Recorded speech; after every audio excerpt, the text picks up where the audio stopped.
Welkom by Ekerk Lewendig, die podcast. Dankie dat jy vandag saam met ons dieper kom dink oor Jesus en die Bybel. Ons hoop dat die boodskap jou sal inspireer, jou geloof versterk en dat jy sal sien hoe Jesus in jou lewe werk. Geniet die boodskap. Goeiedag, Baba, welkom in ons Ekerk Lewendig Pinksterreeks. So regtig waar dat hierdie vir jou wonderlike reeks is sover. Dis vir ons by Ekerk 'n wonderlike voorreg om met God se woord besig te wees. En vir jou as Ekerk familie dat jy op hierdie tydstip op sy sit die tyd om saam met ons by God se voete te sit, te hoor wat hy deur die Bybel op ons harte skryf. Dis ons 'n groot voorreg. Baie welkom by ons Ekerk Lewendig Pinkster. Kom ek gaan vir ons voor en ons vra op die Here se seën vir ons geleentheid. Vader wat in die hemel is, dankie dat ons reg oor die wêreld bymekaar kan kom as familie en weet ons is hier met die een doel. Ons is hier om saam te kom en te hoor hoe U deur U Gees U woord op ons harte ingrafeer. Here, dalk was die dag lank, dalk is die week lank, dalk is die lewe lank. Laat ons dit vir 'n oomblik net op sy sit, by U voete neersit. Laat ons sonder bekommernisse, sonder enige stres of bekommernis op U kan fokus. Kan hoor wat U deur U woord met ons kommunikeer. Vra dit in U groot en heilige naam alleen. Amen. Ons kyk is nie neutraal nie. Van kleins af leer jy as 'n baba om te kyk, om raak te sien. Ek onthou toe ons dogtertjie babatjie was, sodra jy beweeg, dan val haar oog op dit wat beweeg. As jy bietjie ouer is, dan begin jy leer dat 'n spesifieke objek is iets spesifiek, soos 'n mamma of 'n pappa of 'n bal of 'n hond. As ons ongelukkig bietjie ouer raak, dan word ons kyk ongelukkig beïnvloed deur ons vriende en familie. Soms leer ons dat ons mense moet op en af kyk. Soms leer ons om mense vuil uit te kyk. Soms leer ons om dalk skelm te kyk.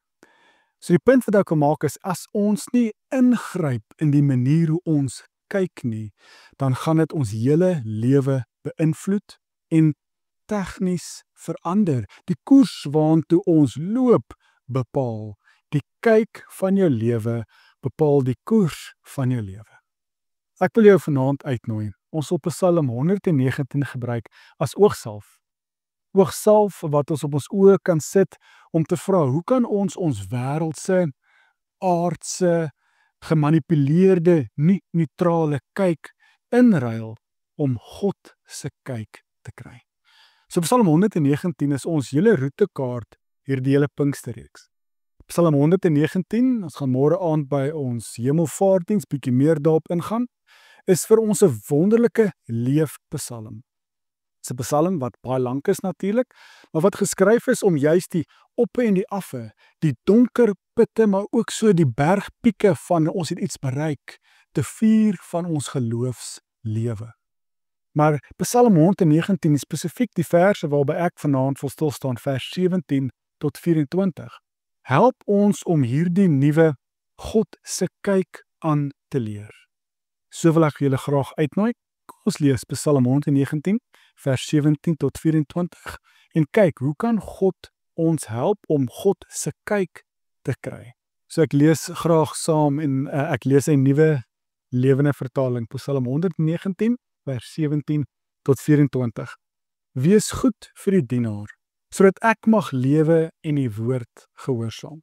Maak oop my oë, sodat ek die wonders kan sien wat opgeskryf is in die gebooie. Al is ek net 'n vreemdeling op aarde, moenie U gebooie van my weghou nie. Ek word voortdurend verteer deur 'n begeerte na U bepalings. U bestraf trotsaards en vervloektes wat afdwaal van U gebooie. Weersmaad en belediging van my, want ek luister na U waarskuwings. Al span heersers saam teen my, sal ek U voorskrifte oordink. U waarskuwings is my vreugde, hulle is my raadgewers. 'n Paar verse wat vir ons net die koers aandui vir hoe ons Psalm 119 en juis hierdie paar verse kan gebruik as oogsalf. En ons gebede is eerstens om saam met hierdie psalmskrywer soos in vers 18 vir ons te sê, Here, maak oop ons oë sodat ons U wonderwerke kan sien, sodat ons kan sien waar is U teenwoordig in die lewe. Maar so sien ons ook dat vers 17 tot 18, die inleiding van hierdie paar verse, help ons om juis vanuit die Bybelse perspektief of van die psalmskrywer se perspektief te wys dat ons kyk nie neutraal is nie. En die beeld wat ek gebruik, miskien sit jy ook hier en jy lees of gebruik 'n bril of van lense. Dit is asof ons probeer deur 'n gekraakte bril kyk. Ek weet nie of dit al ooit met jou gebeur het nie. Dis moontlik, kom sê 'n bril of die lense van jou bril is gekraak of dalk 'n sonbril wat jy op het, dan kan jy al so probeer draai in jou kop draai, 'n punt kyk in jou lens waar daar nie 'n kraak is nie, jy kan deur die heel stukkie lens kyk. Maar tog gaan jou visie belemmer word. Die manier van kyk gaan beperk wees as gevolg van die bril wat gekraak is. Of soos ek wat tans in my lewe, my dogtertjie is mal oor my bril en sy wil hom altyd gryp en haar hande is nooit skoon nie. So ons kyk soms deur die lewe met 'n vuil bril of 'n gekraakte bril of lens. Nou wat dit beteken is dat ons as mense altyd vooropgestelde idees het en dit is die filter waardeur ons kyk.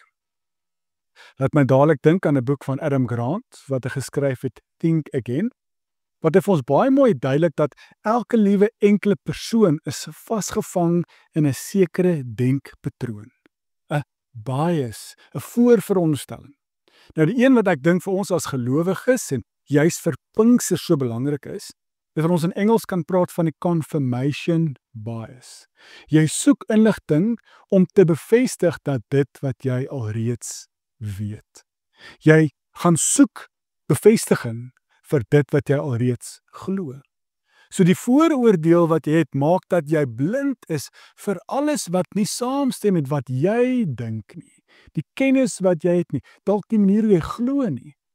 En dan soek jy net dit om te bevestig wat jy alreeds weet. Bevestiging.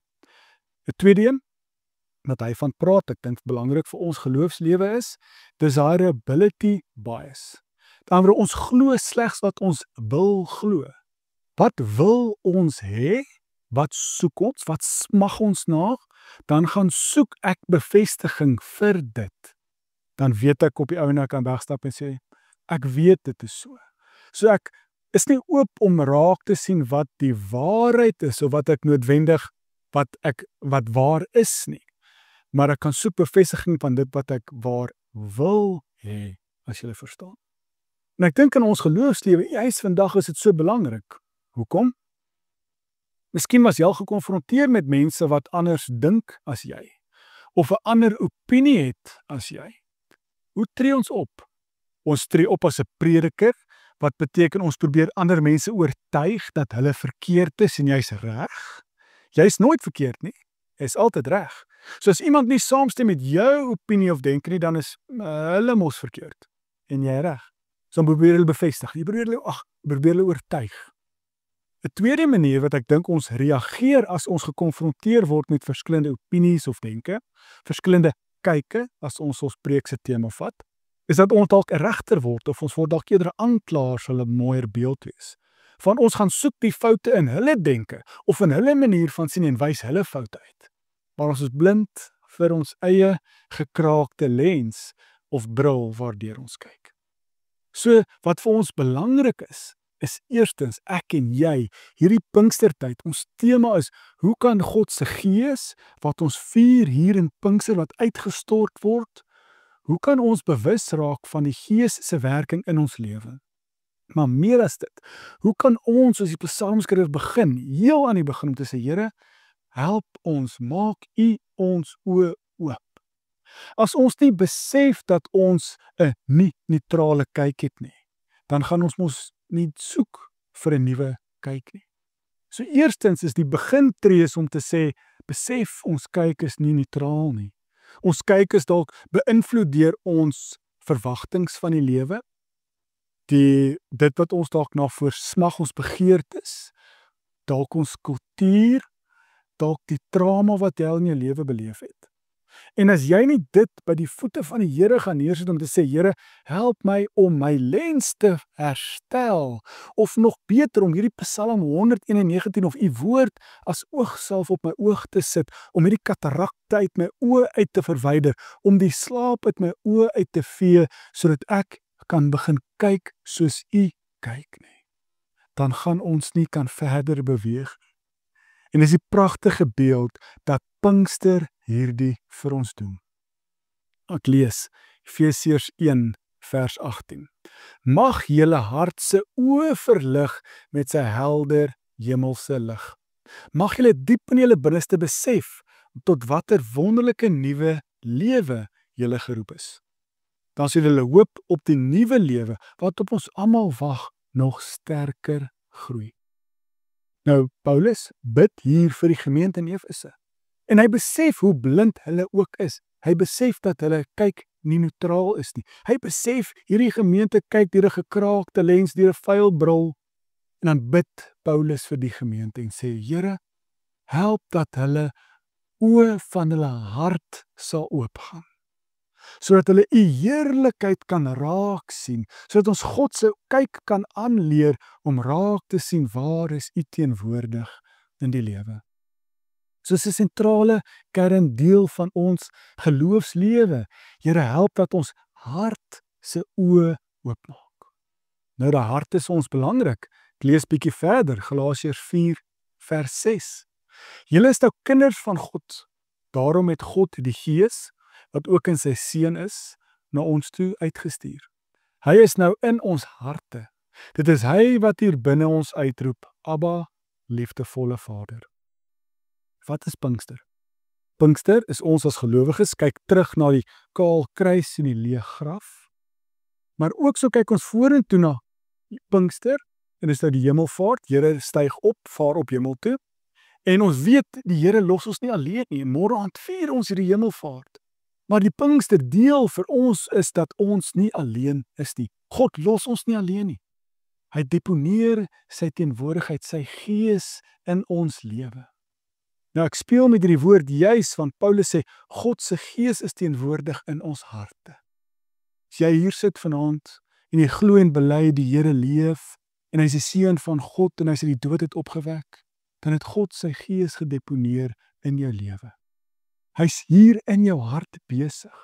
En as jy dalk so verkalkte hart het, so verstopte hart het, so toe hart het, dan is die Gees van God besig daar om al hierdie verkalkings af te kap, om al hierdie verharde sweersels, letsels in jou lewe sag te maak, sodat jou hart se oë sal oopgaan. Want sonder 'n oop hart gaan ons nie oop oë hê. God se kyk kan aanleer nie. En dit is slegs moontlik deur die Gees van God wat in ons lewe leef. En dit is die wonderlike van Pinkster. Ons moet dit nie eers gaan soek nie, ons moet nie eers goed genoeg wees nie, ons moet nie eers dit self probeer doen nie. Nee, deur te glo, deur daai tree te gee van vertroue na die lewende Here toe, is dat die Here vir ons sê, ek wil so by jou wees, ek is so teenwoordig in julle lewe nog steeds. God is die soekende, uitreikende God. En wat's beter teken as dit, dat God sy Gees in ons lewe kom deponeer. Hy gee sy Gees en hy is teenwoordig in ons lewe. Sy Gees is besig hier in ons harte om dit sag te maak, sodat ons dalk God se ritme kan leef. Dat ons dalk nie so hard optree teenoor die wêreld waarin ons leef nie, maar dat ons hart se oë kan oopgaan. So, die belangrike sleutel vir ons by Pinkstertyd is dat God teenwoordig is in ons lewens deur sy Gees. Dis die eerste sleutel. So Psalm 119 help ons om oogsalf op die oë te gee, sodat ons God se kyk kan kyk. Hoekom? Want ons vra as gelowiges vandag, hoe kan ons die lewe leef hier en nou? Psalm 119 is hierdie leefpsalm, waar jy die hoogste pieke van vreugde beleef in die diepste, donkerste put van hel, is God teenwoordig in jou deur sy Gees. God wil nie ons moet in die donker rondtas en soek waant om te beweeg nie. Nee, God is so lief vir ons, hy is teenwoordig in ons lewe. Hy help ons om die lewe te doen. En as ons in oop oë kan begin loop of met God se kyk kan kyk, dan kan ons dalk eerder op God se pad, God se visie loop. En die psalmskrywer voel ek ervaar dit, want ons lees daar dat hy sê dat vers 19 dat ons slegs pelgrims, ons vreemdelinge is in hierdie wêreld. Miskien voel jy tans so. Jy vreemdeling is in die wêreld waarin ons tans leef, dat die wêreld is besig met 'n ander roete, met 'n ander ritme. Hulle kyk anders na die wêreld. Ja, ons is vreemdelinge. Want ons hier vanaand kies om ons lewe Godwaarts te oriënteer.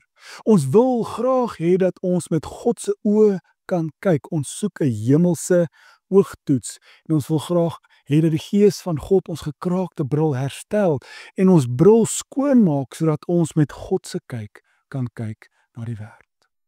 Maar die wonderlike Here los ons nie nou in 'n vreemde land nou hier as vreemdelinge en sê gaan soek nou maar julle plek nie. Ek my dadelik dink aan 'n beeld. Ek en my vrou het die voorreg gehad om 'n paar jaar terug Italië te toer. Nou ons wou onder andere bietjie die hilltop towns doen daar in Tuscany en ons kort 'n motorome te doen. Vlieg Rome toe, is hier 'n motor, natuurlik hier jy 'n GPS saam met dit om daarby uit te kom. En ons klim in die kar en ek is mos nou tegnies gevorderd, so tegnologies gevorderd, ek tik in tot ek vinnig besef, nee, hierdie GPS is in Italiaans gestel. So maak nie saak hoeveel knoppies jy kry nie, jy is nie heeltemal seker wat jy doen, jy druk maar net knoppies. Kom uiteindelik dat hy op Engels is en ek kom agter, maar selfs al is hy in Engels, is ek in 'n vreemde land met vreemde taal. Wat beteken dat ek hierdie adres hier op my foon, maar ek kry nie dit ingetik en gekry op die GPS nie. Nou baie frustrasie stap ek terug, sê vir die dame agter die toonbank, ek soek hierdie adres, tik kom hier in, laat ek net kan ry. Uiteindelik doen ons dit en ons ry, ons dink, nou is die grootste angs van ons agter ons. So halfpad in die roete sien ons, maar die tyd raak dit langer en langer, maar dis nou maar Rome. En ek sien so halfpad deur dat my vrou se vingers is sommer spierwit, soos sy vas so aan die deur en in my been. Ek dink, dit is Italië, ons ry aan die ander kant van die pad, dit is seker nou net hoe sy dit bewerk. Kom toe uiteindelik, of hy Tivoli toe gegaan het, en ek gaan haal die GPS en ek kyk, ek sê, maar wat's fout hier? Tot ek met 'n groot skok agterkom, dat die GPS was ingestel om die kortste afstand te ry, nie die vinnigste roete nie. Wat beteken dat ons deur die hartjie van Rome gery het, om by ons uitbestemming uit te kom. Laat my vrou rede gehad het om so vas te knou, want die middestad of die hartjie van Rome ry die mense baie uniek. Selfs ons as Suid-Afrikaners was bietjie geskok daardeur. Waar ons net 'n ompad, 'n kringpad moes ry, wat ons makliker by die eindbestemming kon uitbring. Nou wat probeer ek sê? Wie van ons gebruik God se woord, die Bybel, so as 'n GPS? Ons 'n nuwe area, nuwe konteks, nuwe omgewing. Okay, kom ons haal die Bybel uit, kom ons kyk waartoe moet ons beweeg. Wat is die roete vir my lewe? Die Bybel is vreemd, dis 'n ander taal, ek verstaan nie so. Kom ek soek hier versie, ek druk hier 'n knoppie, ek kry daar versie. Okay, hierdie werk vir my, want dit bevestig wat ek al reeds wil hê of wat ek wil glo, en as dit my roete wat ek loop. Maar dit is om die Bybel te forceer in jou voorveronderstellings. Dit is om die Bybel te gebruik as 'n handleiding, as 'n manual, as 'n krisis noodknoppie, en dit word nie 'n leefboek nie. Maar wat is die wonderlike nuus van Pinkster? Die Gees van God is woonagtig in ons lewe. En die Gees van God is besig om die woord wat ons lees vir ons uit te lê en verstaanbaar te maak. Lees 1 Korintiërs 2 vers 9 tot 11. Geen oog het nog ooit so iets gesien nie. Geen oor het nog ooit so iets gehoor nie. Geen hart is daar nog ooit iets so opgekom nie. Nogtans het hy dit gereed gemaak vir almal wat hom liefhet. Ook het God dit aan ons bekend gemaak deur die Gees. Dink dadelik aan Johannes 14 vers 26 ook, wat ek nou nie voor my het nie. Wat sê Jesus sê hy gaan sy Gees, sy spesiale helper stuur, om ons te herinner aan dit wat Jesus geleer het, om dit vir ons oop te breek.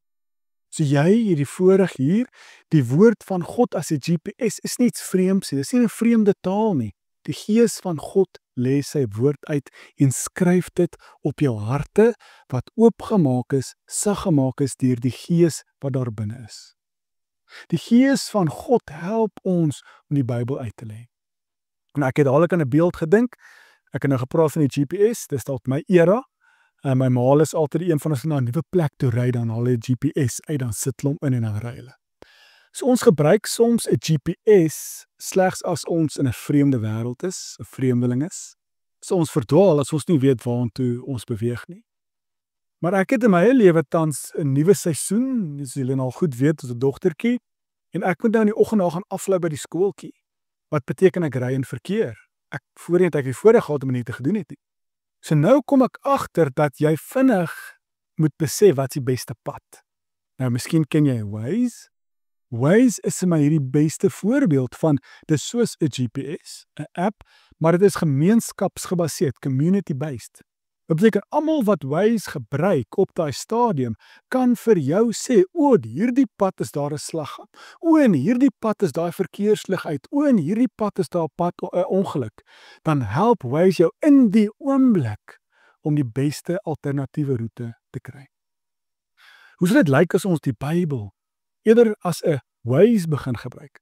Wat beteken daagliks gebruik om ons lewe te help navigeer om God se roete, God se wil vir ons lewe te leef. Eerder as 'n GPS wat ons uithaal as ons na 'n vreemde plek toe ry of wanneer ons verdwaal en ons is in 'n lewenskrisis.